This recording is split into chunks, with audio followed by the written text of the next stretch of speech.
آج میں نے بات کرنی ہے نبی پاک علیہ الصلوۃ والسلام کے سب سے بڑے معجزے پر، the biggest miracle of رسول اللہ صلی اللہ تعالی علیہ وسلم۔ ویسے تو میرے آقا علیہ الصلوۃ والسلام کو رب کریم نے کتنے معجزات سے نوازا۔ علماء ڈیبیٹ کرتے ہیں کہ اللہ کریم نے ہر نبی کو معجزہ عطا فرمایا، اپروکسیمیٹلی کم و بیش 1,24,000 کے قریب انبیاء کرام اس دنیا میں تشریف لائے، کم و بیش سب کو اللہ کریم نے معجزات سے نوازا، مگر سرور کائنات صلی اللہ تعالی علیہ وسلم وہ ہستی ہیں جن کو اللہ کریم نے جتنے معجزات پچھلے انبیاء کو عطا فرمائے ان سب کا ٹوٹل، ان سب کا مجموعہ نبی پاک کو عطا فرمایا۔ اچھا، پھر صرف وہی معجزات عطا نہیں فرمائے، ایکسیپشنل جس کو خصائص کبریٰ کہا جاتا ہے کہ جو باقی انبیاء کو عطا کیا وہ تو دیا، مگر کچھ اور ایسا عطا کیا جو کسی اور کو عطا نہیں کیا۔ وہ خدا نے ہے مرتبہ تجھ کو دیا، نہ کسی کو ملے نہ کسی کو ملا۔ وہ خدا نے ہے مرتبہ تجھ کو دیا، نہ کسی کو ملے نہ کسی کو ملا۔ کہ کلام مجید نے کھائی شہا، تیرے شہر و کلام و بقا کی قسم۔ تیرا مسند ناز عرش بری، تیرا محرم راز روح امین۔ تو ہی سرور ہر دو جہاں ہے شہا، تیرا مثل نہیں ہے خدا کی قسم۔ تو جو ایکسیپشنل معجزات ہیں اس میں کئی معجزات ایسے ہیں جو پہلے کسی نبی کو عطا نہیں ہوئے۔ اچھا، علماء کرام اب اس پہ ڈیبیٹ یہ کرتے ہیں، جو محدثین ہیں، جو سیرت نگار ہیں، کہ سب سے بڑا معجزہ کون سا ہے؟ تو فرمایا کہ نبی پاک علیہ الصلوۃ والسلام کو تو بہت سارے معجزات عطا ہوئے، ہم شاید کاؤنٹ بھی نہ کر سکیں۔ فرمایا یہ جو کسی صحابی کی آنکھ باہر نکل جائے اور اس کو واپس لگا دینا، کسی کی پنڈلی جوڑ دینا، کسی کا ہاتھ جوڑ دینا، دعا فرما کر جناب کنویں جاری کر دینا، نبی پاک کی انگلیوں سے پانی کے فوارے جاری ہو جانا، آقا کسی ڈنڈی کو کسی لکڑی کو ہاتھ لگائیں تو اس کا چمک جانا، کنکریوں کا کلمہ پڑھ لینا، سبحان اللہ۔ فرمایا زمین پر کھڑے ہو کر چاند کو اشارہ کر کے 2 ٹکڑے کر دینا، دعا کر کے ڈوبے سورج کو واپس پلٹا دینا، یہ بہت سارے معجزات ہیں۔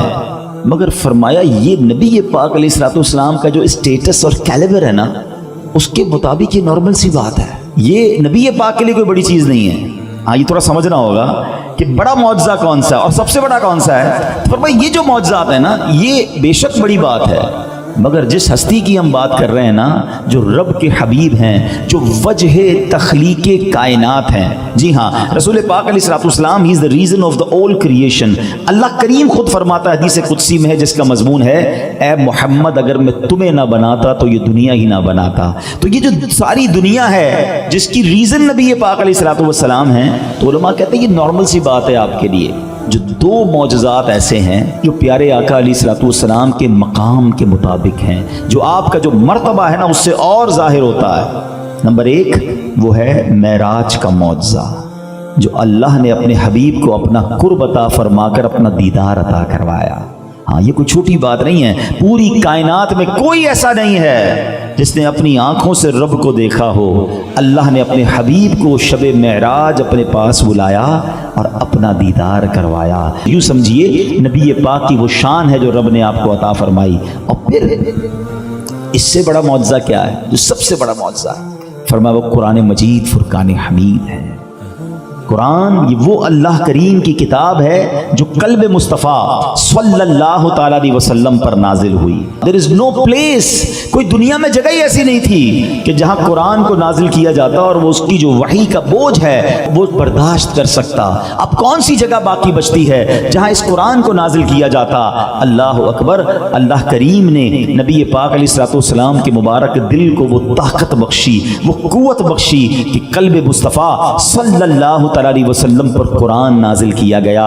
اور قرآن یہ ایسا معجزہ ہے، مور دین 1400 ایئرز ہو گئے ہیں، اس کا کوئی زبر زیر پیش بھی چینج نہیں کر سکا۔ دنیا میں آپ پڑھتے ہیں قرآن کا معجزہ دیکھیں، ہم سارے یہاں پاکستانی ہیں، ہماری مادری زبان یا ہماری جو قومی زبان ہے وہ اردو ہے یا کوئی اور زبان ہماری ہے، ہم عربی دان نہیں ہیں، مگر قرآن دیکھو کیسا معجزہ ہے کہ 5-6 سال کا بچہ جو ہے اگر سیکھ لے تو پڑھنے لگ جاتا ہے۔ وہ پورا قرآن یاد کر لیتا ہے۔ اللہ اکبر۔ دنیا میں جو بھی آپ کی فیوریٹ کتاب ہو، آپ اپنی لائبریری میں جس کو بڑے شوق سے رکھتے ہو، آپ ایک بار پڑھ لیں گے، 2 بار پڑھ لیں گے، 3 بار پڑھ لیں گے، اس کے بعد کہیں گے بہت پڑھ لی، اب مزہ نہیں آتا، کتاب بڑی اچھی ہے، میں نے 3 بار پڑھ لی ہے۔ میں آپ سے پوچھتا ہوں، قرآن وہ کتاب ہے جو 1000 بار پڑھیں پرانا نہیں ہوتا، بار بار پڑھے اس کا سرور ملتا ہے، جتنی بار پڑھیں اس کی برکت ملتی ہے۔ یہ جیتا جاگتا معجزہ جو میں اور آپ اپنی آنکھوں سے دیکھ رہے ہیں۔ ایک اور مزے کی بات بتاؤں، یہ جو معجزات ہیں نا، نبی پاک کے معجزات ہم سنتے ہیں،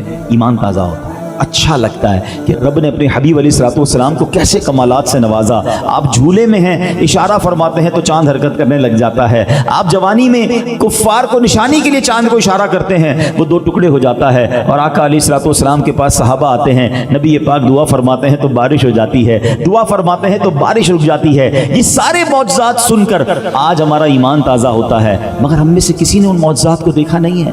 ہم سن رہے ہیں اور ایمان تازہ ہو رہا ہے۔ سوچو جب صحابہ دیکھتے ہوں گے ان کے ایمان کا لیول کیا ہوگا، اپنی آنکھوں سے جب یہ دیکھتے ہوں گے کہ رب کے حبیب کو اللہ نے یہ شان عطا فرمائی ہے، ان کے لیول آف ایمان کا عالم کیا ہوگا۔ ارے وہ جانے دیتے تھے، وہ گھر لٹاتے تھے، وہ اپنی آنکھوں سے دیکھ رہے تھے یہ رب کے حبیب ہیں، یہ جو فرمائے مان لو، جنت انتظار کر رہی ہے۔ سبحان اللہ۔ مگر آج جو ہم پر ایک مہربانی ہوئی ہے نا، وہ یہ ہے کہ ٹھیک ہے وہ معجزات تو نہیں دیکھ سکے، مگر the biggest miracle، سب سے بڑا جو معجزہ ہے وہ آج ہم سارے فیل کر سکتے ہیں، وہ ہمارے پاس ہے، ہم سارے اس کی برکتیں لوٹ سکتے ہیں۔ یہ وہ معجزہ ہے جو قیامت تک رب نے جس کی حفاظت کا ذمہ لیا ہے، اور رہتی دنیا اس قرآن سے برکتیں لے سکتی ہے۔